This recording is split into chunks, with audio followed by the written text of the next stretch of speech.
আসসালামু আলাইকুম। Basic computer foundation কোর্সে আপনাদের স্বাগতম। আজকে আমরা মাইক্রোসফট ওয়ার্ড বেসিক্সের প্রথম ক্লাসটি নিয়ে আলোচনা করব।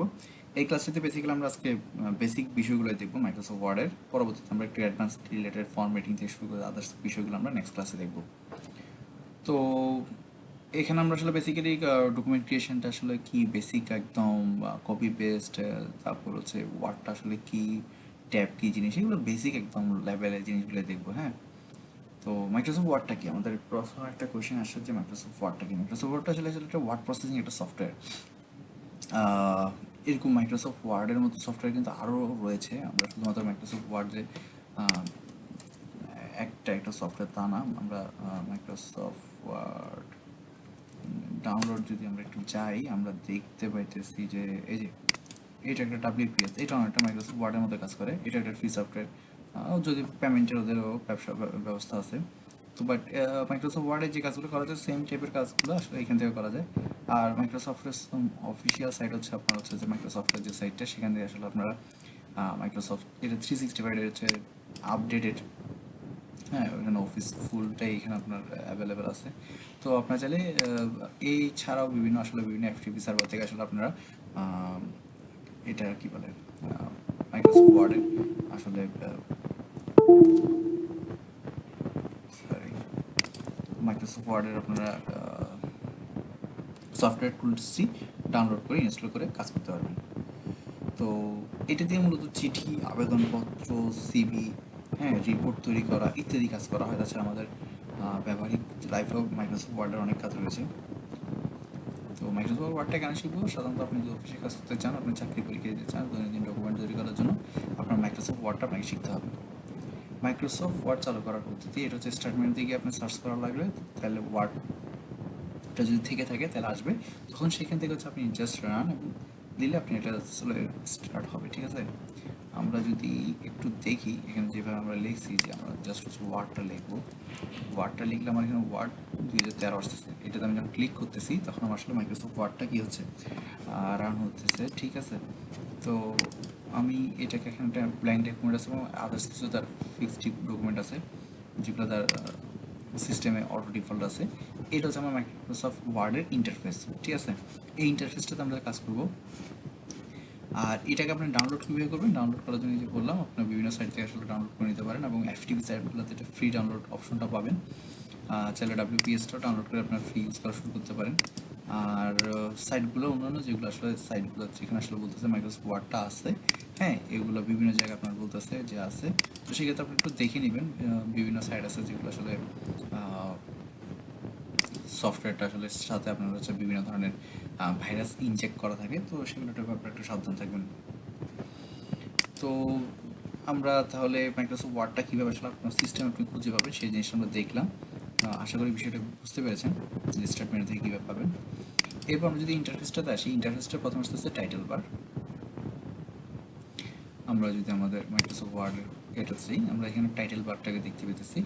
হ্যাঁ, তারপর এখানে টাইটেল বার পরে যে জিনিসটা আসতেছে সেটা হচ্ছে আমাদের রিবন, তারপর আসতেছে ট্যাব এবং গ্রুপ এবং স্ট্যাটাস বার। তো রিবন আমরা ফাইলে এখানে এসে আমরা আসলে এখানে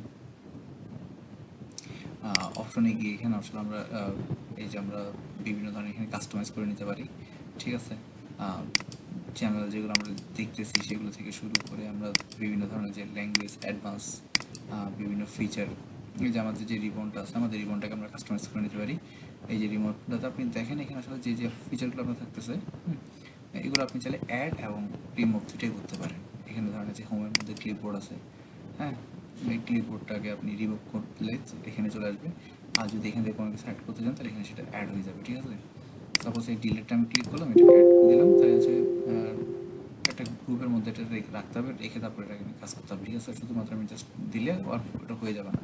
আপনি সেই ক্ষেত্রে একটা নিউ গ্রুপ ক্রিয়েট করতে পারি, নিউ গ্রুপ ক্রিয়েট করে আসলে সেটা নিয়ে আসতে পারি, অথবা এক্সিস্টিং একটা গ্রুপের মধ্যে যেটা আমার অলরেডি আছে সেটার মধ্যে আমি আসলে গ্রুপের মধ্যে আসলে নিয়ে আসতে পারি। তো গ্রুপ স্ট্যাটাস বার আমরা আরেকটু এটাকে একটু বুঝিনি। এখানে যে প্রত্যেকটা আলাদা আলাদা যে দেখা যাচ্ছে না, home, insert, design, page layout, reference, mailing, review, view, এরা প্রত্যেকটা হচ্ছে এক একটা ট্যাব। এই ট্যাবের আন্ডারে দেখেন আমার একটা ট্যাবের আন্ডারে আসলে এখানে কিছু গ্রুপ আছে, গ্রুপগুলো কেমন, যেমন স্টাইল একটা গ্রুপ, আমার প্যারাগ্রাফ একটা গ্রুপ, ফন্ট একটা গ্রুপ, ক্লিপবোর্ড একটা গ্রুপ, অর্থাৎ হোম ট্যাবের মধ্যে আমি আসলে বেশ কয়েকটা গ্রুপ পাচ্ছি। ওই গ্রুপের মধ্যে আসলে আমি বেশ কিছু আসলে ফাংশনগুলো পাচ্ছি, ঠিক আছে। আমি এখানে যদি ক্লিক করি, এটার আসলে ডিটেলস লেভেলে আরও বেশ কিছু জিনিস আমরা দেখতে পাইতেছি। আমরা যদি ফন্টের এখানে ক্লিক করি, তাহলে এখানে আসলে যে ফন্টগুলো এখানে আছে, এর বাইরে আসলে এগুলো বিভিন্ন ধরনের টেক্সট ইফেক্ট কাস্টমাইজ করার বিষয়গুলো, হ্যাঁ, সেগুলো আমরা এখানে করতে পারতেছি। ক্লিপবোর্ড এখানে যে বিষয়গুলো রয়েছে সেগুলোর ব্যাপারে আমরা চাইলে কাস্টমাইজ করতে পারি। তো এরপরে যে বিষয়টা আসে সেটা হচ্ছে কি, রিবনটা কি, রিবন হচ্ছে যে বিভিন্ন ধরনের কমান্ডের সমষ্টি যা ট্যাব অনুযায়ী সাজানো থাকে, হ্যাঁ, ট্যাব অনুযায়ী সাজানো থাকে। আমরা দেখলাম যে রিবনটা হচ্ছে কি বিভিন্ন, এখানে আমরা যেটা বলতেছি রিবন বিভিন্ন কমান্ডের সমষ্টি যা ট্যাব অনুযায়ী সাজানো থাকে, এক একটা ট্যাব, এটা সবগুলো মিলে আমার আসলে একটা ফুললি আমার রিবনটা কমপ্লিট হচ্ছে, ঠিক আছে। তো একটা ডকুমেন্ট কীভাবে তৈরি করতে হয়, একটা ডকুমেন্ট ক্রিয়েট করার জন্য ফাইল নিউ ব্ল্যাঙ্ক অ্যাকাউন্ট দিলে, ডকুমেন্ট দিলে আসলে আমার ডকুমেন্টটা ক্রিয়েট হয়ে যাবে। তো আমার ডকুমেন্ট অলরেডি ক্রিয়েট করা আছে। এখন আমি যদি এটাতে আসার আগে যে পেজটা ছিল, আমরা একদম যদি আমরা আবার প্রথমে যাই, সেখান থেকে আমরা করতে পারি। আর নতুবা এখানে এসে ফাইলে এসে নিউতে আসলাম, নিউতে এসে এই যে ব্ল্যাঙ্ক ডকুমেন্ট, এখানে ক্লিক করলে আমার আসলে ব্ল্যাঙ্ক ডকুমেন্টটা ওপেন হচ্ছে। আমরা কিন্তু সরাসরি এর আগে যখন ওপেন করলাম তখনই কিন্তু একটা ব্ল্যাঙ্ক ডকুমেন্ট ওপেন করছি, ঠিক আছে। আর এখানে যে ডকুমেন্টগুলো দেখতেছেন এগুলো কিন্তু আমার নিজে তৈরি করা না, এগুলো মাইক্রোসফট ওয়ার্ডে এই 2013 জন্য যেগুলো যেগুলো রেখেছিল সেগুলো তৈরি করে রেখেছি, ঠিক আছে। যেমন যেমন হচ্ছে যে একটা হচ্ছে ফাইল, তারপর সিভি, তারপর ক্যালেন্ডার, তারপর বিজনেস ব্রোশার, হ্যাঁ, বিভিন্ন ধরনের আসলে সে তার মতো করে কাস্টমাইজ কিছু রিপোর্ট সহ তৈরি করে রেখেছে। আপনি চাইলে এগুলো চাইলে কাস্টমাইজ করতে পারেন। ধরুন আমি যদি এই সিভিটাকে নিই, এটাকে আমি যদি বলি যে এটা আমি আসলে কাজ করবো, হ্যাঁ, আমি এটা ক্রিয়েট করতে চাইছি, তাহলে সে ডাউনলোড করলো, টেমপ্লেটটা ডাউনলোড করে সে আমাকে এটা দিয়ে আসলো। আমি এখন এটার মধ্যে চাইলে কাস্টমাইজ করতে পারবো, ঠিক আছে। আর যদি না করি তাহলে আমি এটা সেভ করলাম না, আমার আগের বাই ডিফল্ট যে অপশনটা ছিল সেখানে আমি চলে আসলাম। এবার হচ্ছে ডকুমেন্টটা সেভ করার নিয়ম। সাপোজ এখন আমার যে ডকুমেন্ট আমি ওপেন করছি, আমি এখানে লিখতেছি কিছু একটা, দিস ইজ মাই ডকুমেন্ট, ওকে। এই জিনিসটা আমি এখন সেভ করবো। এই সেভটা কীভাবে করবো, এটার জন্য হচ্ছে ফাইল আসতে হবে, ফাইলে এসে সেভ এজ এসে আমার এবার হচ্ছে লোকেশনটা দেখাই দিতে হবে। আমাকে সে ব্রাউজ করতে বলতেছে, আমি লোকেশন কোথায় রাখবো।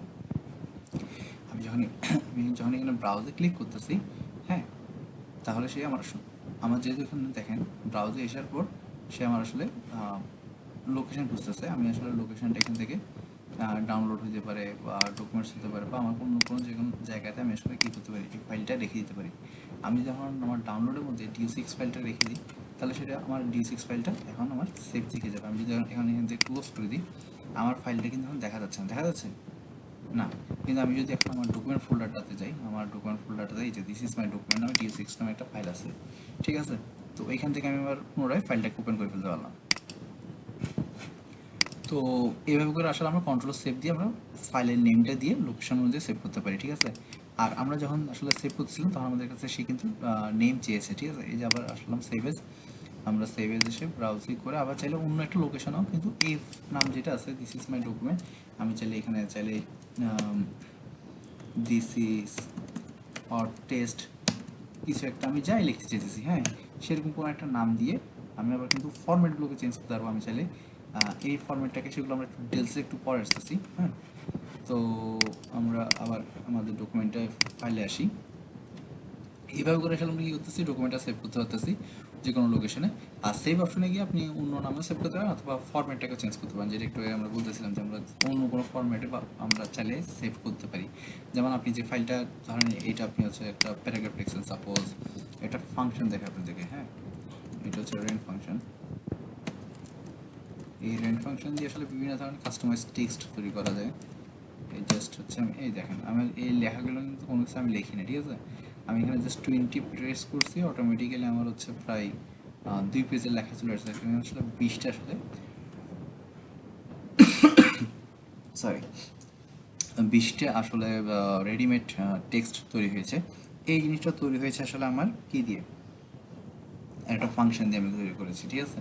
তো এই জিনিসটা আমি আসলে সেভ করতেছি, এটা সেভ করার সময় চাইতেছি না এটা আমাকে পিডিএফ আকারে সেভ করা লাগবে। তাহলে আমি সেম ব্রাউজে গিয়ে সেম লোকেশন আমি আসলে পিডিএফ আকারে সেম জায়গায় অর্থাৎ ডাউনলোডের মধ্যে আমি আসলে এই নামে আসলে সেভ করে রাখতে পারতেছি। তাহলে আমি যদি সেভ করি, আমি যদি এখন পুনরায় আমার হচ্ছে ডকুমেন্ট ফোল্ডারে আসি, দেখেন আমার এখানে এটা DO6 ফাইল আর এটা PDF ফাইল, সেম নামে ডিফারেন্ট আসলে দুইটা ফাইল ক্রিয়েট হচ্ছে, ঠিক আছে। এবং সেটা আমি চাইলে ভিউ করতে পারি PDF ভিউতে। এই যে আমি এখানে PDF ভিউ করতেছি, এটা কিন্তু আমার PDF ভিউ। ওকে, আমি যে ফাইলটা আসলে তৈরি করেছি সেই ফাইলটাই দেখতেছি। ওকে ফাইন, তাহলে পিডিএফ ফরম্যাট আপনি সেভ করতে পারেন বা অন্য কোনো ফরম্যাট আপনি যদি চান। এখানে আসলে বিভিন্ন ধরনের ফরম্যাট রয়েছে, বা আপনি যদি আমরা তো 2013 দেখাচ্ছি, আমরা যদি এর আপডেট ভার্সনগুলোতে আসেন তাহলে সেখানে দেখবেন যে আসলে আরও বিভিন্ন অপশন আপনি আসলে পাবেন। দেখেন এখানে আপনি XPS আছে ডকুমেন্ট, হ্যাঁ, তারপর এর বাইরে হচ্ছে HTML ফরম্যাট আছে, প্লেন টেক্সট আছে, অর্থাৎ যেটা TXT ফরম্যাট বলে, RTF ফরম্যাট আছে, অথবা আপনি HTML ফরম্যাটও আপনি রেখে দিতে পারেন, XML ফরম্যাটও রেখে দিতে পারেন, ঠিক আছে, .xml। তো আপনার আসলে প্রয়োজন হচ্ছে সবচেয়ে মোস্ট বহুল ব্যবহৃত হচ্ছে DOCX ফরম্যাট অর্থাৎ .txt ফরম্যাট, এবং হচ্ছে আপনার .pdf ফরম্যাটটা। তো এখন ওয়ার্ড ফাইল এক্সটেনশনটা কি, ওয়ার্ড ফাইল আছে .csv। তো যেটা হচ্ছে টাইপিং বেসিক হচ্ছে আপনার, যেটা আমরা লাস্ট ক্লাসে আসলে টাইপিং এর বেসিকটা নিয়ে আলোচনা করছি, কিভাবে আসলে আপনি টাইপিংটা করতে পারেন অনলাইনে, কোথায় আসলে চান্স আছে, বা আপনি ফিজিক্যালি লোকাল সিস্টেমে যদি করতে চান তাও কীভাবে করতে পারেন সেটা সম্পর্কে আমরা লাস্ট ক্লাসে আসলে আলোচনা করেছি। তো কিওয়ার্ডের ব্যবহারটা আমরা সেখানে দেখিয়েছি, এবং কিবোর্ডের ওই ব্যবহারের পাশাপাশি আপনার আসলে যখন আপনি এখানে কাজ করতেছেন মাইক্রোসফট ওয়ার্ডে, এখানে আপনার কিবোর্ডের ইউজ আছে। আপনি যদি সাপোজ এখানে যদি একটা এন্টার প্রেস করেন, দেখেন আপনি নিচের লাইনে চলে গেছে। আমি আরেকটা এন্টার প্রেস করি তাহলে আমি একটা নিচের লাইনে আসছি, ঠিক আছে। ইভেন ধরেন আমার এখানে একটা এই লাইনটা আমার কমপ্লিটেড, আমার সিলেক্টেড অবস্থা আছে, আমি এই জায়গা থেকে আমি জাস্ট নিচের দিকে আরেকটা লাইনে আমি আসলে এই 2 থেকে নিচে পাঠাচ্ছি। জাস্ট হচ্ছে আমি যখন ইন্টার প্রেস করতেছি তখন হচ্ছে এটা আমার নিচের লাইনে চলে আসছে, ঠিক আছে। তো এভাবে আসলে আমরা নিচের লাইনে কীভাবে আসা যায় সেটা দেখলাম। আর ব্যাক স্পেস এবং ডিলিট দিয়ে আসলে আমরা ডিলিট করতে পারি, হ্যাঁ। ব্যাক স্পেস বলতে আমার কিবোর্ডে দেখবেন আপনি ব্যাক স্পেস নামে একটা লেখা আছে, এই ব্যাক স্পেস দিয়ে আমি সাপোজ এটা দিয়ে আমি জাস্ট ক্লিক করলাম, আমার এটা ডিলিট হয়ে গেছে। এবং আমি যদি ডিলিট বাটনে ক্লিক করে রাখি তাহলে সাপোজ আমি এখন শুধুমাত্র ডিলিট বাটন ক্লিক করে রাখছি, যেহেতু আমার ওটা হচ্ছে আমি আসলে র্যান্ডমলি আসলে টেক্সটটা জেনারেট করছি, আমার টেক্সটটা যদি এখান থেকে চলেও যায় আমার কোনো সমস্যা হচ্ছে না। আমি জাস্ট হচ্ছে এখন ডিলিট বাটনটা ক্লিক করেছি এবং অটোমেটিক্যালি আমার আসলে ফুল প্যারাগ্রাফটা আসলে একটা একটা ওয়ার্ড করে আসলে ডিলিটটা হচ্ছে। আর আমি যদি চাই যে পুরোটা আসলে ডিলিট করব, তাহলে হচ্ছে জাস্ট আমি আগে সিলেক্ট করব, সিলেক্ট করার পর এটাতে আসলে ডিলিটটা যদি ক্লিক করি তাহলে ডিলিট হয়ে যাচ্ছে। ওকে, এরপর আসছে আবার টেক্সট সিলেকশনের বিষয়টা। টেক্সট সিলেকশনটা আমরা দুইভাবে করতে পারি। একটা আমরা হচ্ছে কন্ট্রোল এ দিয়ে পুরো লেখাটা টেক্সট সিলেক্ট করতে পারি। এটা এখন আমার পুরো লেখাটা টেক্সট সিলেক্ট করছে, অর্থাৎ আমার এখানে টোটাল পেজ আছে কয়টা, একটা। যদি আমি আসলে যদি দুইটা পেজে আসলে আমার লেখাটা থাকতো, আমি একটু এন্টার প্রেস করে আমি আসলে দেখেন আমি 2 পেজে নিয়ে আসছি লেখাটা, ঠিক না। এখন আমি যদি কন্ট্রোল এ দিই, আমার কিন্তু এখন দোনোটা পেজের লেখাই সবগুলোই কিন্তু আসলে সিলেক্ট অবস্থা আছে, ঠিক আছে। আর আমি যদি চাই সিঙ্গেল লাইন সিলেক্ট করবো, তাহলে দেখেন এই দেখেন আমি একবার ক্লিক করলে একটা লাইন সিলেক্ট হচ্ছে, আর দুইবার ক্লিক করলে হচ্ছে আমার পুরো প্যারাগ্রাফটা সিলেক্ট হচ্ছে, ঠিক আছে। তো এরপর আসছে কাট কপি পেস্টের বিষয়টা। কাট কী জিনিস? কাট হচ্ছে ধরেন হচ্ছে আমি এই লেখাটাকে সম্পূর্ণভাবে একটু ধরেন হচ্ছে আমি একটু বড় করলাম, হ্যাঁ, এইটার একটু ফরম্যাটটা চেঞ্জ করে দিলাম। ওকে, এইটা আমি একটা নতুন একটা ফরম্যাট আনছি, ঠিক আছে। এখন এই লেখাটাকে আমি উপরের দিকে নিয়ে আসতে চাচ্ছি। তো নিয়ে আসার জন্য আমি কী করবো, এটা হচ্ছে কন্ট্রোল এক্স দিব। কী লিখবো? Control x. যখন আসলে কন্ট্রোল এক্স দিব তখন লেখাটা কাট হয়ে গেছে। এখন আমি যদি একটা নতুন আবার একটা ডকুমেন্ট তৈরি করি, সাপোজ আমি এখানে এসে নিউতে ক্লিক করলাম, আবার নতুন একটা ব্ল্যাঙ্ক ডকুমেন্ট করলাম, ওই ব্ল্যাঙ্ক ডকুমেন্টের সময় আসলে কন্ট্রোল ভি দিলে, আমি যখন কন্ট্রোল ভি দিচ্ছি আমার লেখাটা পেস্ট হয়ে গেছে, ঠিক আছে। এইভাবে করে আসলে কন্ট্রোল সি দিয়ে হচ্ছে আসলে কপি করতেছি, এবং কন্ট্রোল এক্স দিয়ে কাট করতেছি, এবং কন্ট্রোল ভি দিয়ে পেস্ট করতেছি।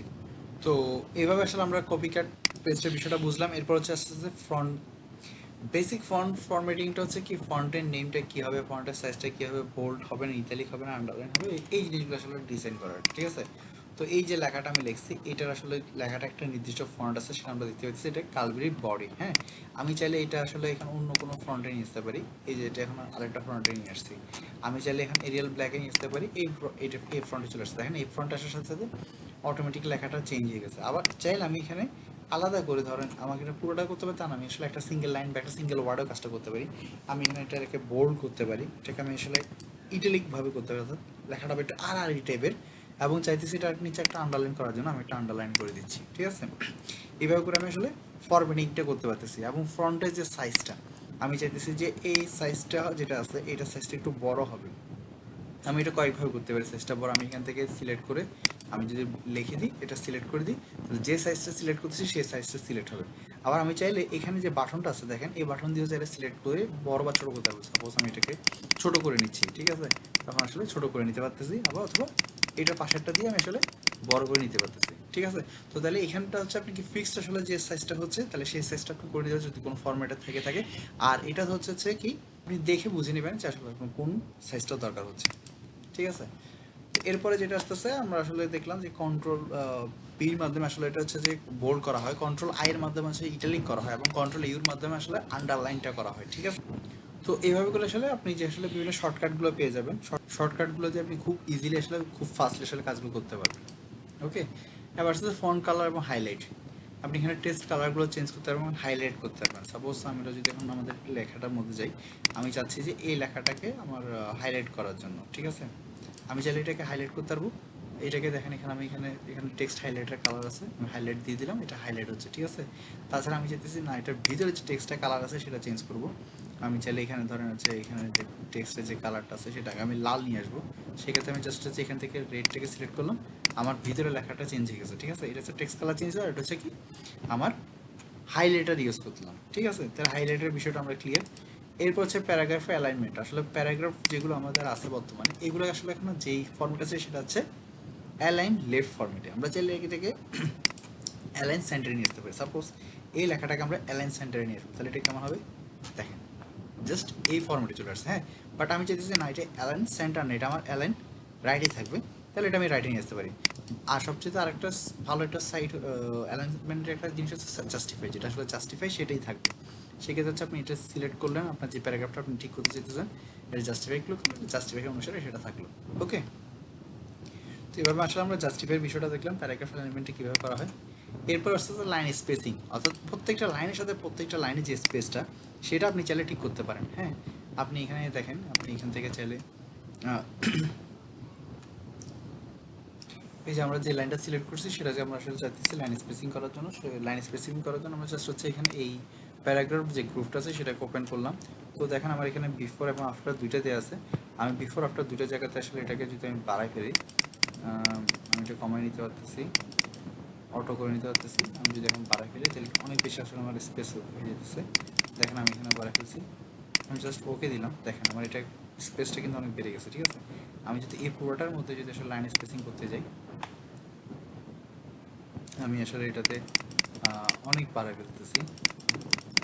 এটা এখন যদি ওকে দিই, দেখেন লাইন স্পেসিংটা অনেক বেড়ে গেছে, ঠিক আছে। তো এইভাবে করে আপনি লাইনের সাথে আসলে একটা প্যারাগ্রাফের সাথে একটা প্যারাগ্রাফের যে লাইন সেটা আপনি স্পেস ঠিক করতে পারেন, ঠিক আছে। তাছাড়া হচ্ছে আপনি এখানেও আপনি চাইলে এটা বাড়াইতে পারেন। দেখেন এখন হচ্ছে আপনার একটা লাইনের সাথে আরেকটা লাইনের যে স্পেসিং সেটা আপনি বাড়াই ফেলছেন, ঠিক আছে। তো এটা দেখতে অনেক বেশি কিম্ভূত লাগতেছে। তো এইভাবে করে আসলে আপনি আপনার লাইনটা আসলে অনেক সময় কমানো দরকার হতে পারে, অনেক সময় বাড়ানো দরকার হতে পারে। আপনি আসলে সেটা আপনি জাস্টিফাই করে নেবেন, ঠিক আছে। এখন আমি যদি যখন 2.5 দিয়ে দিলাম, এদিকে যখন আমি কমে ফেলবো তাহলে দেখা যাবে আমার লেখাটা অনেক বেশি সুন্দর হয়ে যাবে। এবং এই ক্ষেত্রে আমি জিনিসটাকে একদম অটোতে নিয়ে আসলাম। দেখেন এখন বেশি আসলে কমে ফেলার কারণে দেখা যাচ্ছে কি একটা লেখার মধ্যে আরেকটা লেখা চলে যাচ্ছে, ঠিক আছে। এই লাইন স্পেসিফিক জিনিসটার মাধ্যমে আসলে আমরা এটা কী করতে পারি, এটাকে আমরা ঠিক করতে পারি। তো এই ক্ষেত্রে যেটা বললাম যে আমরা স্ট্যান্ডার্ড যে মানটা আছে সেই মানটা আমরা রাখতেছি, সেটা রেখে আমরা এখান থেকে আমরা কত ক্লোজ করলাম। ওকে, এরপরে যে বিষয়টা আছে সেটা হচ্ছে আপনি এখানে 1.5 2 আপনি বিভিন্নভাবে এটা সেট করতে পারেন। তারপর আপনি চাইলে বুলেট এবং নাম্বারিং করতে পারেন, ঠিক আছে। বুলেট এবং নাম্বারিং কি, সাপোজ আমরা এই যে লেখাটা আছে এই লেখাটার মধ্যে আমরা বুলেটিং সিস্টেম করতে চাচ্ছি, আমরা জাস্ট হচ্ছে এখানে ক্লিক করলে দেখেন আমার এটা বুলেট আকারে চলে আসছে। এবং আমি যদি পুরো লেখাটাকের মধ্যে বুলেট করতে চাই, হ্যাঁ এই লেখাটার মধ্যে আমার দেখেন প্রত্যেকটা আলাদা প্যারাগ্রাফগুলো আমার বুলেট আকারে চলে আসছে। আমি চাইলে বুলেট না দিয়ে আমি এটাকে নাম্বারিং করতে পারি সেম জিনিসটাকে। সেক্ষেত্রে হচ্ছে পাশেরটাতে ক্লিক করলাম, আমার এটা 1 2 3 4 এভাবে নাম্বারিং হচ্ছে, ঠিক আছে। এবং এটার মধ্যে যদি হায়ারিকি থেকে থাকে তাহলে সেটা হায়ারিকি অনুসারে এটার নাম্বারিং হওয়া সম্ভব, ঠিক আছে। এখন আমার কারেন্ট লিস্টে যেটা আছে সেই ক্ষেত্রে আমার কোনো হায়ারিকি করা নেই, যে হায়ারিকি থাকতো তাহলে হায়ারিকি অনুসারে আমি সেট আপ করে নিতে পারতাম।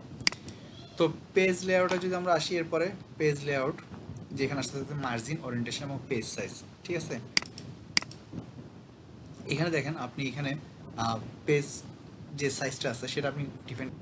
তো পেজ লেআউটে আপনি আসলেন, ট্যাবে আসলাম, আসার সাথে আপনি এখানে মার্জিন সেট করতে পারেন। আপনার এটা কি নর্মাল মার্জিন হবে না ন্যারো মার্জিন হবে, আপনি কোন ধরনের মার্জিনটা চাচ্ছেন, না মডারেট মার্জিন হবে নাকি অফিসিয়াল 2003 যে মার্জিনটা আছে সেটা হবে, সেটা আপনি সেট করতে পারতেছেন। হ্যাঁ, এভাবে আসলে পেজ লেআউট থেকে আপনি মার্জিনটা সেট আপ করতে পারেন।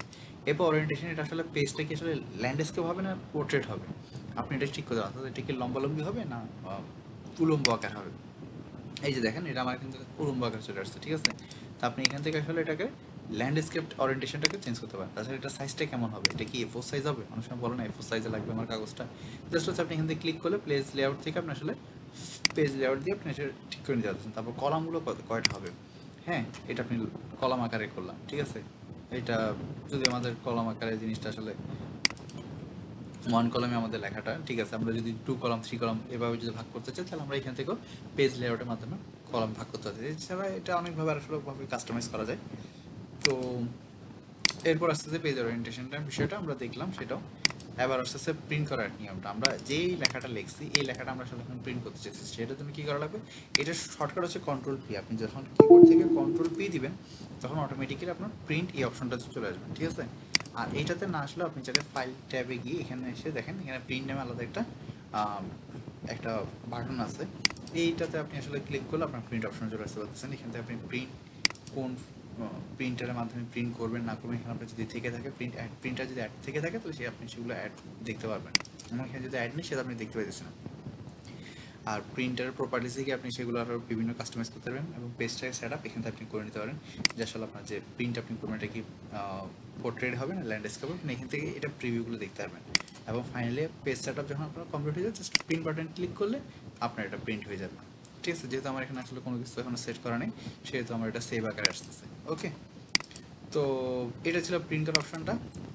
তো জব এক্সামের ক্ষেত্রে ইম্পর্টেন্ট কোয়েশ্চেন আছে এমএস ওয়ার্ডটা কি, আসলে রিবনটা কি জিনিস, ডিফল্ট এক্সটেনশনটা কি, যেমন DOCX, হ্যাঁ, তারপর PDF এর এক্সটেনশন বা ইত্যাদি, এই টাইপের রিলেটেড কোয়েশ্চেন কিন্তু প্রায় এসে থাকে।